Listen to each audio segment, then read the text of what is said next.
La présente rencontre est la 7e du genre qu'organise l'association Timidria chaque 8 juin, eu égard à la situation qui prévaut au Niger en proie à de nombreux défis liés à l'esclavage par ascendance. L'esclavage de notre temps est vécu sous diverses facettes, avec des ramifications les plus structurées dans les sociétés africaines dominées par l'ignorance et l'analphabétisme.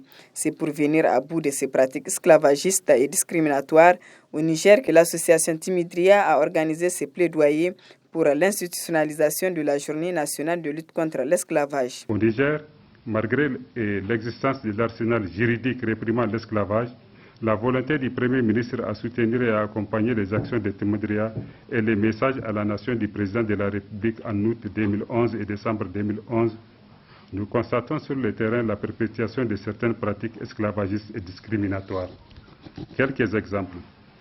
À Bankilare, les membres de Timidria sont intimidés, persécutés et certains chefs de tribus destitués, et pire, le secrétaire général adjoint de la sous-section, Mahmoud Al-Mahmoud, privé de sa liberté depuis presque 10 mois et actuellement détenu à la prison civile de Kolo.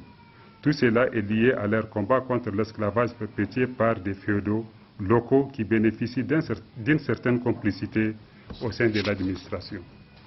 Aussi, constatons dans les régions de Dosso et Tilaberi la persistance encore de l'esclavage par ascendance qui est bien observée dans certains villages où il existe des quartiers d'Abaye ou des quartiers d'esclaves.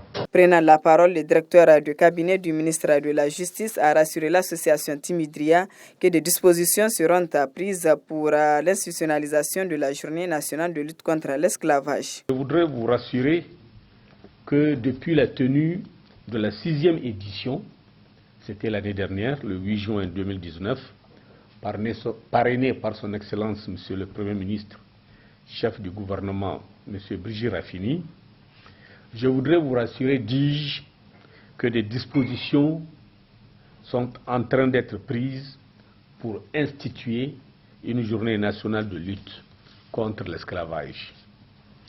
Permettez-moi alors de souligner la volonté politique du président de la République et celle du gouvernement à lutter contre les pratiques humiliantes d'esclavage.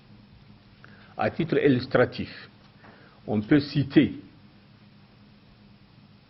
l'adoption de lois et la création d'institutions chargées de lutter contre ces pratiques contraires aux instruments nationaux et internationaux relatifs aux droits de l'homme.